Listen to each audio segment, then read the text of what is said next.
मनोजं मारुततुल्यवेगं जितेन्द्रियं बुद्धिमतां वरिष्ठं वातात्मजं वा नरयूथमुख्यं श्रीरामदूतं शरणं प्रपद्ये।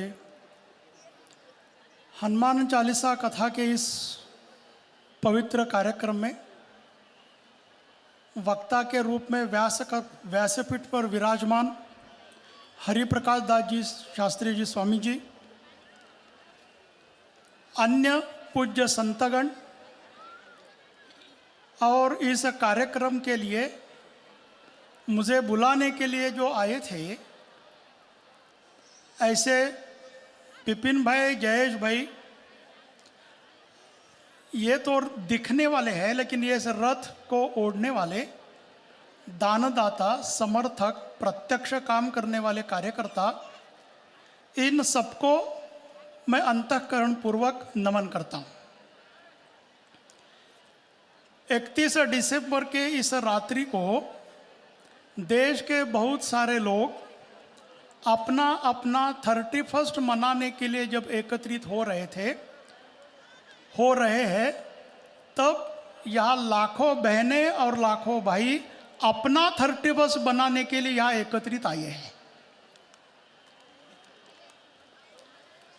तो ये जो राम कथा है या हनुमान कथा है, हनुमान जी के विविध गुणों का वर्णन पूर्ववर्ती वक्ताओं ने भी किया और एंकर भी करते आए। हनुमान जी का जो मुझे लगा वो अच्छा गुण क्या है? बुद्धिवान गुणी अति चातुर, राम काज करने को आतुर। तो राम का काज क्या है? तो राम का काज है निश्चर करूं मही, ये जो धरती है वो राक्षसहीन करूंगा, और जो संत है उनको यज्ञ करने के लिए अनुकूल पृथ्वी बनाऊंगा। तो इस धर्म स्थापना के लिए जो काम करते हैं उनको राम काज बोलते हैं।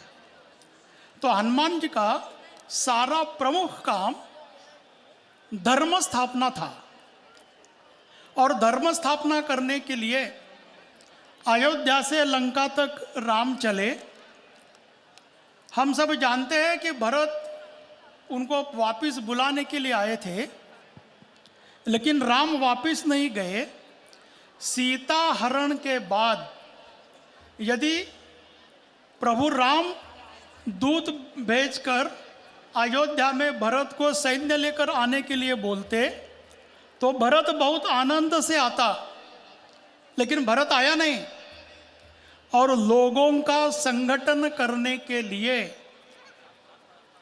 गांव-गांव में जाकर, ऋषियों के पास जाकर, सुग्रीव के पास जाकर, अंगद के पास जाकर, हनुमान जी को मिलकर उन्होंने रावण का नाश किया। तो पूरा राम का जीवन जो 12 वर्ष वनवास का है, वो राम का जीवन समाज का संगठन करने के लिए है। सामान्य लोगों को जागरूक किया, और जिस हनुमान ने लंका दहन की, उस हनुमान को भी अपने शक्ति का एहसास नहीं था। उसको अपने शक्ति का एहसास करवाकर लंका का दहन करके रावण को मारकर फिर एक बार धर्म की स्थापना की।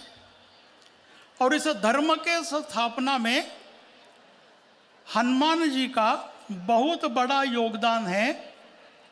इसलिए हम ऐसा कहते हैं, अश्वत्थामं बलिर्व्यासं हनुमांश्च विभीषणः कृपः परशुरामश्च सप्तेतान् चिरजीविना। ये जो 7 है वो चिरजीवित है।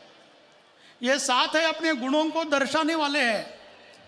ऐसे पूर्ण समर भाव से, समर्पित भाव से काम करने वाले हनुमान जी के स्मरण में आज युवा कथा रखी है।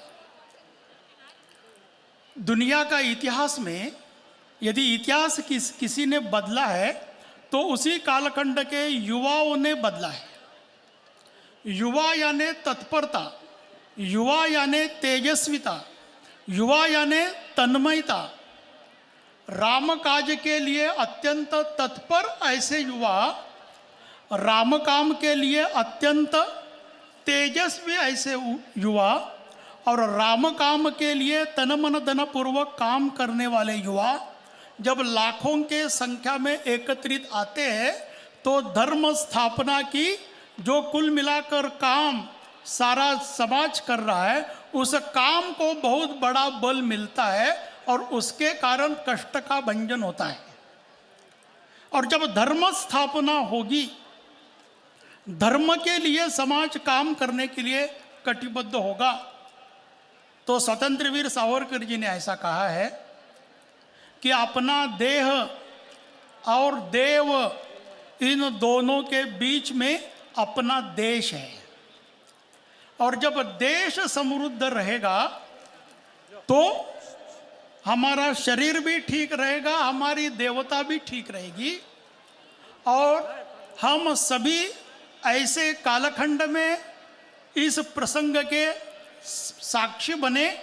500 साल पहले जो राम का मंदिर अधर्मियों ने उद्ध्वस्त किया था, उस राम मंदिर की स्थापना इस 2024 में हुई है, और धर्म स्थापना का ये सुवर्ण क्षण सारे दुनिया में अभी धीरे धीरे धीरे बढ़ रहा है। और इसलिए ऐसे कार्यक्रम 15 साल पहले, 20 साल पहले जब हैदराबाद में, जिसको हम भाग्यनगर बोलते हैं, तब हिंदुओं पर आक्रमण होता था, तो हमने 400 युवाओं के साथ हनुमान जयंती को जो कार्यक्रम शुरू किया, उस कार्यक्रम में अभी हैदराबाद में 1 लाख युवा हनुमान जयंती को एकत्रित कर हनुमान चालीसा बोलते हैं।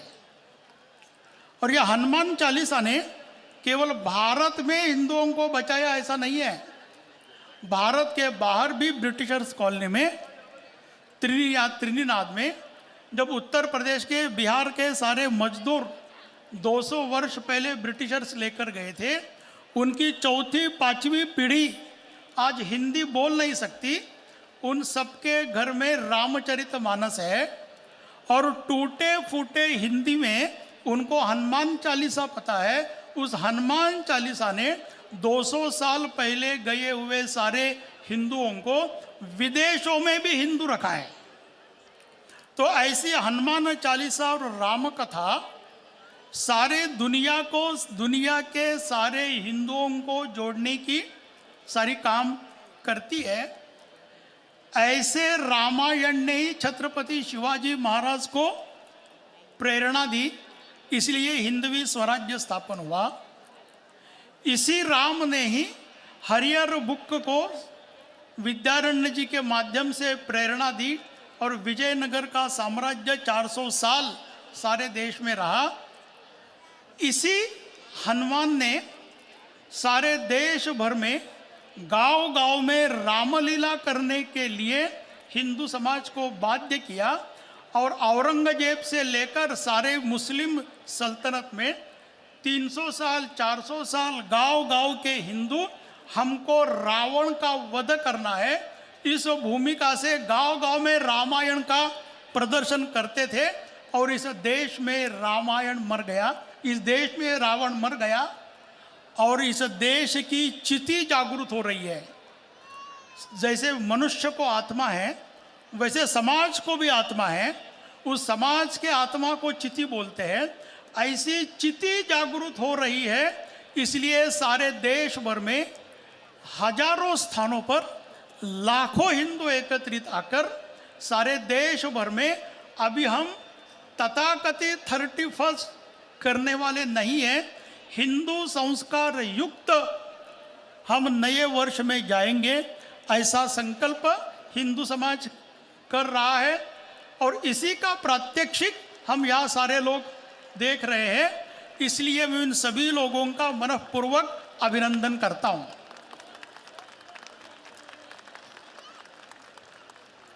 ज़्यादा समय मैंने लेना नहीं, ये मुझे यहाँ आते आते सूचना मिली है। मैंने पहले ही बताया था, राष्ट्रीय स्वयंसेवक संघ का स्वयंसेवक हूँ, अब जितना बोलेंगे उतना ही बोलूँगा, उससे 10 सेकंड ज़्यादा नहीं बोलूँगा। इसलिए अभी मुझे उन्होंने जितना समय दिया था उसमें से 50% कट कर दिया है, लेकिन पूज्य महाराज जी को हम सभी को सुनना है, इसलिए मैं आप सभी को ये आने वाला ग्रेगोरियन कैलेंडर का नया दिन, ये हिंदू कैलेंडर का नया दिन नहीं है। हिंदू कैलेंडर का नया दिन वर्ष प्रतिपद का होगा और हिंदुओं का नया दिन सूरज के दर्शन से होता है। तो सूरज के दर्शन से नया दिन होता है। वैसे मेरे व्यक्तिगत जीवन में मैं 31 के कार्यक्रम के किसी भी कार्यक्रम में नहीं जाता हूँ, लेकिन ये हनुमान जी का कार्यक्रम था, धर्म स्थापना का कार्यक्रम था, इसलिए ये 3 नवयुवक बुलाने के लिए आए। इसलिए इन तीनों का भी मैं अत्यंत आभारी हूँ। इन तीनों को मदद करने के लिए जो हजारों लोगों ने अपने हाथ बढ़ाए उनका पुनश्च अभिनंदन, और किट के लिए जिन्होंने भी दान दिया उनका भी अभिनंदन। आप सभी का अभिनंदन करते हुए वाणी को विराम देता हूँ।